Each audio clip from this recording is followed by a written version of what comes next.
And that's what the odd thing is about looking at these films now, is it's not just the stories of the films, but it's what I was feeling as we were making those films, where I was in my own life.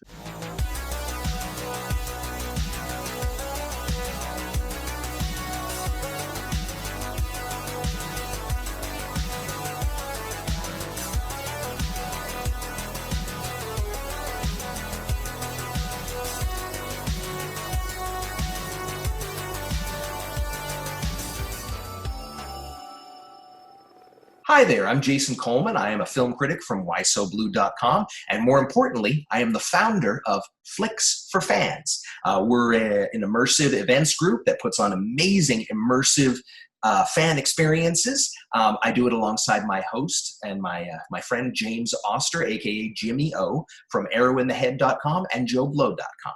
Now, what we were planning on doing coming up is we wanted to do an Atom Egoyan retrospective. Adam has a new film coming out on July 10th called Guest of Honor, and we were thinking about doing a amazing retrospective, not only of his new film, but also some of his classics. I mean, we're talking about Speaking Parts, The Adjuster, Exotica, The Sweet Hereafter, Chloe, Remember. There's so many great Atom Egoyan films, and we were going to have him down here in person for a great Q&A so you can get some insight into those things.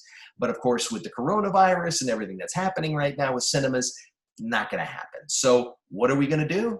Flicks for Fans has put together this amazing video just for you, giving you that Q&A experience you would have had you have gone to our event, so that you get a little bit of career interview time with Adam. So without further ado, here is one of my all-time favorite Canadian filmmakers, the amazing, the great Atom Egoyan. Hey, Adam. Can you hear me now? Absolutely, yes. Hey. That's very cool. You've got Exotica in the background. I've got The Adjuster in the back. I mean, I have to. I'm an Uber fan, so had to put that on display for fans. Well, it was pretty exciting yesterday. I put on my Criterion channel, and there they were. Now, listen, the only thing better than an Atom Egoyan film is an Atom Egoyan film during quarantine. Early on, you did an episode of both Friday the 13th, the series, and Alfred Hitchcock Presents. And so I was curious, a couple of questions. Did this help in terms of future films? And do you have any desire to go back to strictly a genre horror? Because, I mean, you did have Bruce McDonald do Pontypool. You had Cronenberg do The Fly. Would there ever be an Atom Egoyan, strictly, gore, layered, of course, horror film? Yeah, I mean... I'm open to anything. Like, the script has to be like exciting to me, and I have to feel like I'm the best person to make this particular project. So there has to be something in it that I feel like I could bring, and that's a really important consideration when I get these projects. Like, is this something? First of all, it's going to hold my attention and my interest for as long as it takes to make a film. Not only to make the film, but then to go and talk about it. So you have to really be invested in it. Let me tell you how I got that, because I didn't have an agent at the time. So I did this film for CBC, which they gave to me because I had just done this first feature, and they thought it'd be good to get a young director doing these shows. And it was a drama called In This Corner. It was a boxing drama, and having not been to film school, I thought, I'm just going to copy Raging Bull. And I watched Raging Bull over and over again, made drawings of the shot list, and basically copied it for these sequences in the boxing ring. An American producer happened to be in town watching that in his hotel room, and saw my name as the director, literally looked me up in the phone book. I was living on Spadina Avenue with a roommate at the time, and called me and said, "Are you the person who directed this thing like I saw on CBC last night with the boxing?" I said, "Yes." He goes, "Are you interested in directing television?" And I went, "Yeah, I mean, of course." I mean, so I met him, and that's how I got this gig with Alfred Hitchcock Presents. And who was in that first gig? Martin Landau.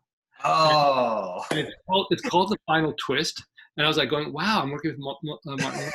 And we promised each other we would work again, and it took like 30 years until we worked together again on Remember. And I remember when I was nominated for the Academy Awards, he was in the audience, and he was like waving, "You remember me?" And I was going, "Oh my God, yeah, of course."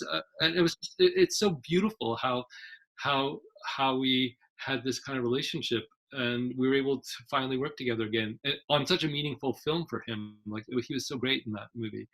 But I'm actually very proud of that episode. I mean, I'm not so proud of the pilot of Friday the 13th, because that was a very traumatic shoot. But look, that series ended up doing really well. It played for like 3 or 4 seasons, and they'd asked me to come back and do other episodes, but I was just so set on my film career. Like this was a way to be able to subsidize my low budget features.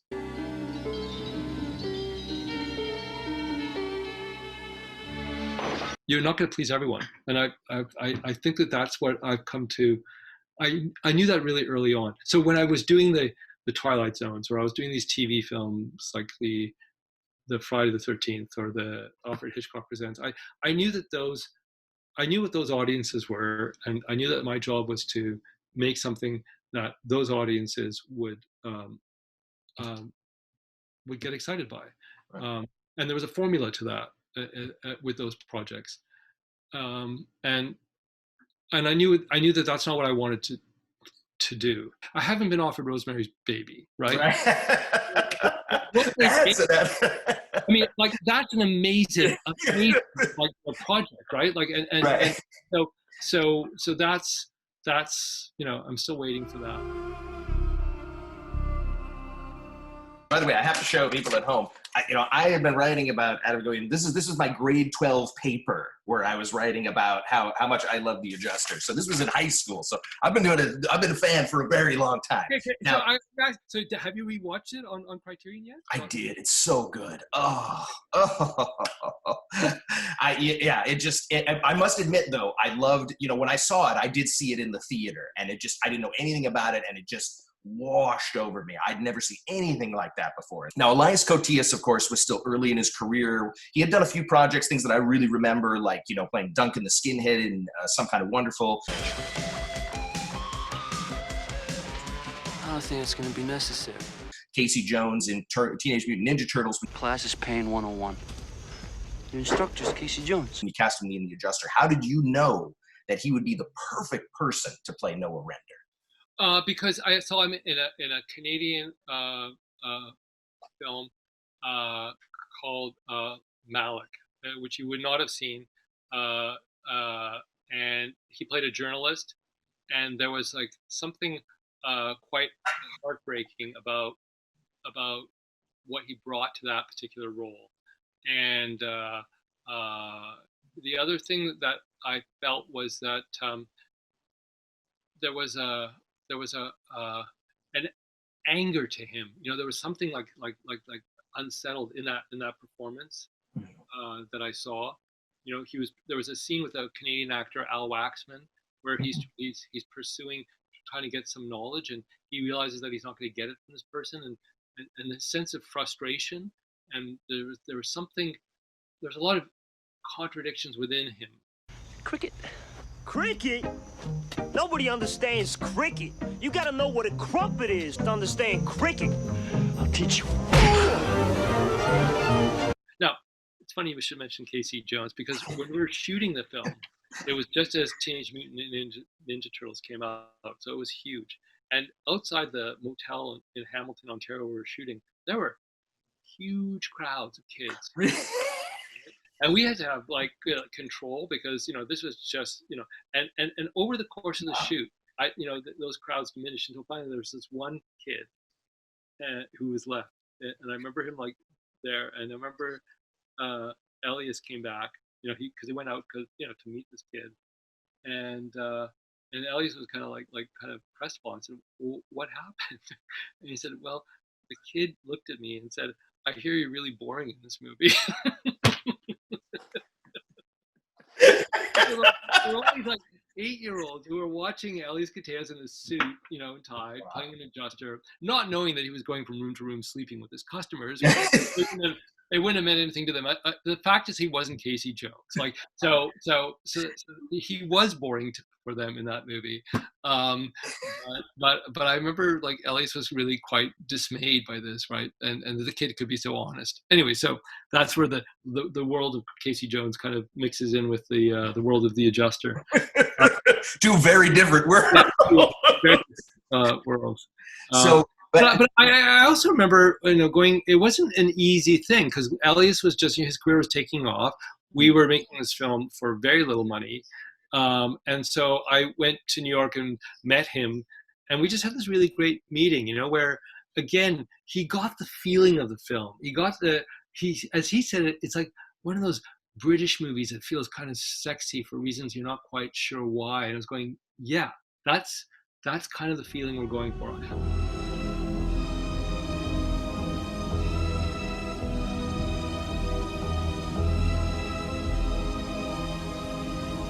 A sense of despair that kind of permeates that movie.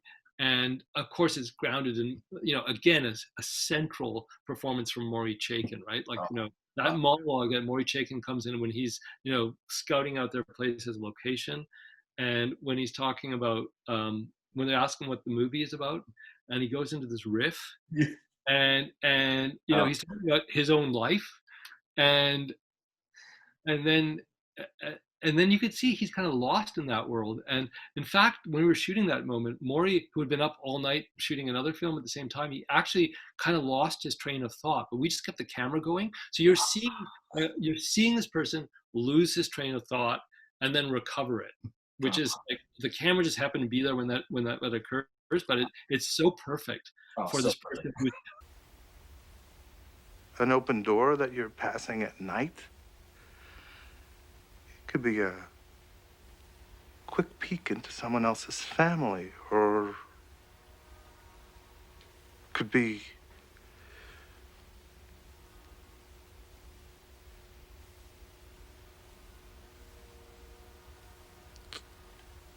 an invitation to dinner, though that's rare. You have to have friends. So much of the role of directing is just, you set up a circumstance and you wait for something that may or may not happen. And if it does happen and it happens in the right way, then it's a miracle and it's there forever. And you just, you're just, it's a gift. Noah's love for the bow and arrow and all the visuals that go with that, was that, I always saw that as kind of his idea of maybe being Robin Hood or saving people, that kind of thing. What was that a part of it, or was there something a little even more metaphorical at play? Well, I think the whole film operates at this plane of like it's a heightened reality. Look, his name is Noah. So there's this idea that there's something biblical about it, right? Like the plane of like this, like the desert where their house is, the robes that Bubba's wearing, which kind of have this, he feels like this strange messianic figure who's kind of like walking towards their house. His wife's name is Hera. Well, Hera is the wife of Zeus. Oh, wow. So, like everything is kind of heightened, right? So, right. So there are these mythological references, but they are not necessarily coherent. So Robin Hood is actually the name of if you look on the posters of the billboards, it's called the Robin Hood Estates, I think, right? So there's something about that is embedded in visually in the film. Let's talk football. Cheerleader and High School Confidential by Rough Trade.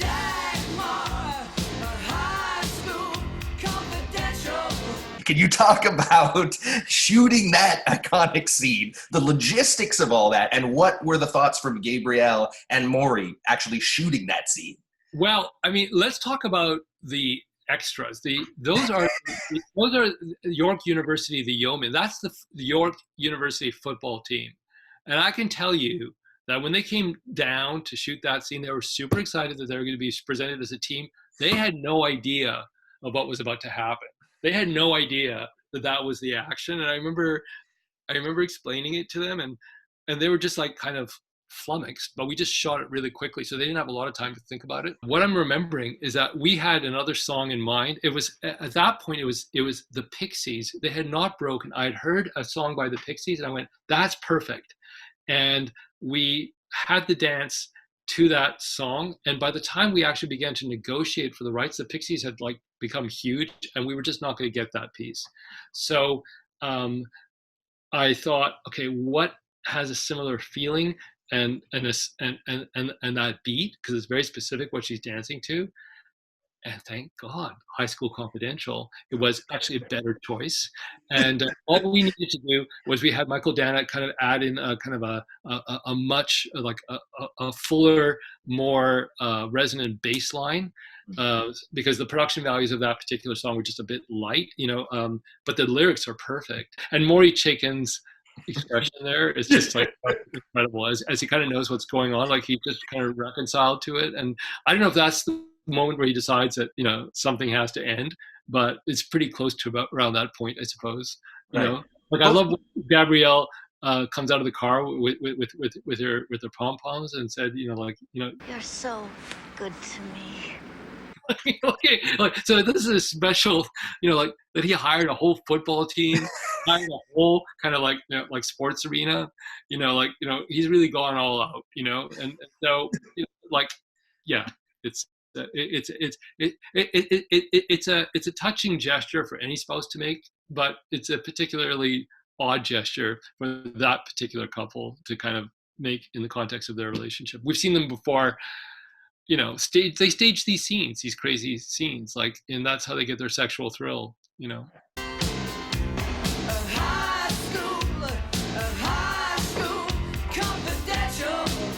I guess he was in a helmet, so you didn't see his face, so you wouldn't actually understand how traumatized this poor man was. He's probably still, like going through therapy right now. As we're having this interview, he's in, and then I was asked to go down on this complete stranger in front of all my friends, and he's probably still kind of suffering from this, and it's all because of me. And maybe that's why this interview is so long, because that story. A friend of yours, and that's why you like a particular film, because you know the story of how it affected his life. Looking at, Exotica right behind you there, I love the kind of chameleon work by, that was an early Mia Kirshner, okay, as, playing Christina. Can you talk a little bit about what it was like working with her, being so young and fresh and new, but going from, playing the pimply-faced braces? I think Mia would be the first to say that pimply girl at the end of the film was probably closer to who she was. I remember her saying that than that character of Christina, which was like really a transformation. It was challenging, super challenging for her, because she was young and she was in a room full of like these professional dancers. Again, a miracle that we got those people on the budget we had. But at some point, word got out that this film was kind of cool, and so a lot of the stripping community wanted to be in it. So we got these, dancers that are in the film. And then we choreographed this very unusual kind of dance for her to Leonard Cohen's song, and so I think it must have been really, really difficult for her, but it's very true. She's a very damaged character, clearly, and she was able to inhabit that space. The way the money is handed to her, because later on that becomes so much a huge part of her job, accepting these bills from these strange men.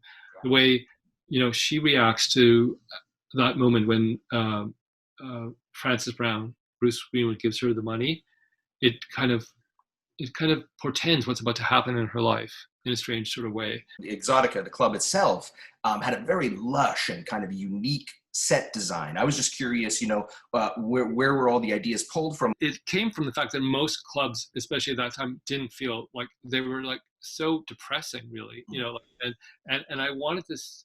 The place to have a particular character. It was very influenced by the French painter Douanier Rousseau. So his paintings, like these lush sort of forest scenes, it's very directly influenced by that. And in fact, we painted the walls based on those paintings. But also there's a feeling of it, a theatricality to the space, a sense of it being kind of like this jungle environment. In the books I love, the literature I love, the movies I love, the music I love. It's like there's this tension between what feels like the right way to tell the story and how the artist is actually positioning that narrative. He comes in here every other night. He has his favorite drink, at his favorite table, with his favorite dancer. I really hated the marketing that Miramax was doing, the way they were selling the film, because in the trailer there was a gunshot. Like, you heard a gunshot twice in the trailer, and the whole point of the film is that the gun is not shot. Right. And I remember the marketing exec said, "Look, the people who are going to go see an Atom Egoyan film, they're going to see it anyhow. But aren't you interested in the idea that there are people who wouldn't normally see one of your films, or may have not heard of you, but might see something that they wouldn't have seen otherwise because of the way we're marketing it? And sure, like, a lot of those people are not going to like it, but you might find a new audience that way." And that seemed to make sense. But Exotica, kind of broke through in such a way that at that point I did take on an agent, right? And at that point, it was very confusing, I have to say, Jason, at that time in my life, because we just had our son, and I realized, I have to make a living off of this, and so I was like, at that point, being sent a lot of scripts because Exotica did really, well, and I was being sent a lot of sex thrillers, and at the time, it's interesting that I ended up making a sex thriller many years later with Chloe. But like, at that point, it was the time of, like, the Fatal Attractions and these types of films, and I just wasn't interested, but I realized that it's what I probably should do. So I did have a contract with Warner Brothers to make this sex thriller, which never got made. But because what happened was that at the same time I had optioned The Sweet Hereafter, and I had promised Russell Banks, the novelist, that I would make this film with my system, the system I have up here in Canada, because he had the film, that book had been optioned by Columbia, and he felt it was never going to get made in that system. So as then when Exotica took off, and I got an agent, and I got this deal with Warner Brothers, at a certain point, he realized that that's where I was going, and he said, and he said, you promised me you would make the film in your system, and I was like going, but this is my chance, and then something extraordinary happened. I was asked to be on the jury at the Cannes Film Festival, and so for 10 days I was away from LA, which is where I was at the time, and I was watching these amazing films, including Mike Leigh's Secrets and Lies, which ended up winning the Palme d'Or. But that year, it was an incredible year in Cannes. It was also Breaking the Waves, Fargo, it was incredible films. And I was like, wow, this is actually what I set out to do. And so when I came back from Cannes, I said to my agent, okay, I'm leaving the Warner Brothers project. There were other reasons as well. There was a casting choice that I really wanted, and the studio didn't really agree with, and they ended up making, I think, a terrible mistake. But so there were already issues that were coming up with that. And I needed to make The Sweet Hereafter because I promised Russell Banks I would do that. So that was one of the most fortuitous things, because there's no guarantee that if I had let that option go in Sweet Hereafter, and if I'd said, no, I'm just going to stick to the Warner Brothers film, there's no guarantee that film would have been made, because it hasn't been made. It was a film called Dead Sleep. Interesting enough story, I guess. I mean, I'm not going to bore you with the story, but I think something interesting could have been done with that script, but there's no guarantee it would have been made. It's always strange to me, after having seen, films like Speaking Parts and The Adjuster, that everyone kind of, including the Academy, thought The Sweet Hereafter was this amazing flick that kind of came out of nowhere. You know what I mean? So I was curious. I mean, obviously, it's a fantastic 5-star flick, but why do you think people gravitated to that film in particular and gave it such acclaim? The reason I made that film, and what I was most excited about, is not necessarily what most people responded to. And it happened to have this other interpretation, which works dramatically. It wasn't planned, but you can watch that film and think that the plot is about a young woman who's trying to save her community from all these lawyers who are intent on tearing it apart. Because that dialogue is there. Bruce Greenwood, has this moment where he begs Nicole's parents not to join the lawsuit, and there's this wonderful moment, like a look between Bruce Greenwood and Sarah Polley as he's about to leave the place, which suggests that they are bound to each other in some way emotionally. And I think people get really moved by this idea of what Nicole does, but it's not what drove me. What drove me was something much more unusual, which is that she's um, a sexual abuse victim who doesn't really understand that she's been victimized, doesn't understand the violence of what's been done to her. And she's wildly different from the character in Russell Banks' book that way. Right. So in Russell Banks' book, this young woman is fueled by this anger, this fury at the father. But we took a very different approach in the adaptation, where we're showing a victim who is lost in this relationship, which is a love relationship that's gone off the rails. It's gone into a zone that's clearly not right. It's exploring something that's so disturbing in a way, but it somehow finds a manner that it's palatable to the viewer. It's dealing with some really dark stuff, but Yeah. but how it actually, but look, the reality is that we had like not a single bad review, and it won all these prizes and I got Academy Award nominations, but it was always difficult to find a market for that film because people felt that it was going to be too difficult to watch. Like, I can totally understand that if you're a parent and you just had kids, like, you're not going to watch a movie. And every good review, starts off with, a bus tragedy takes away the lives of a community's children. I mean, that's going to be really difficult to get you want to watch that film, as opposed to something like Exotica, which could be marketed really easily. This was always going to be a tough sell. Right. But I think the fact that it was taking the subject matter, which was really, really dark, and exploring it with complexity, and that the performances are so. I mean, we won the National Board of Review Award for Best Ensemble, and it was a great ensemble. And to have the late great Ian Holm, who just passed away, and to have him grace our set, and with that performance, very generous to the team of actors around him, these Canadian actors that I've been working with for so long.